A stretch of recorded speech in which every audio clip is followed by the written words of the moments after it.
এই ভাই ওদিকে দেখ 750 আসছে।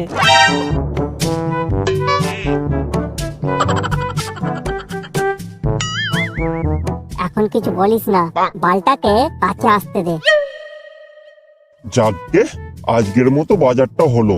এখন এক সপ্তাহ আরামসে চলে যাবে। আবার তো সামনেই হোলি, বাড়ির বাইরে বেরোনো যাবে না।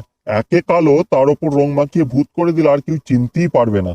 আজ থেকে যা বাড়িতে ঢুকবো, সেই এক সপ্তাহ বাদ বাড়ির থেকে বেরোবো। 750।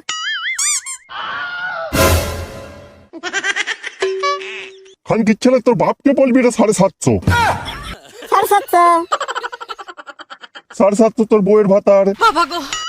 কেন রে খানকির ছেলে, 750 কি তোদের পোঁদে কামড়াচ্ছে? 750। তোর মা মরবে রে শুয়োরের বাচ্চা, শালা বেজন মার বাচ্চা 750 মারাচ্ছে। তোর বাপ কি আমাকে খাওয়াচ্ছে না পড়াচ্ছে? হ্যাঁ রে খানকির ছেলে। 750। 750 নিয়ে শ্মশানে জানা রে শুয়োরের বাচ্চা। যেমন দাঁড়িয়ে আছিস থাক না, আমার পিছনে কেন লাগছিস? এ ভাই ছেড়ে দে ছেড়ে দে, বুড়ো মানুষ কেন রাগাচ্ছিস বলতো?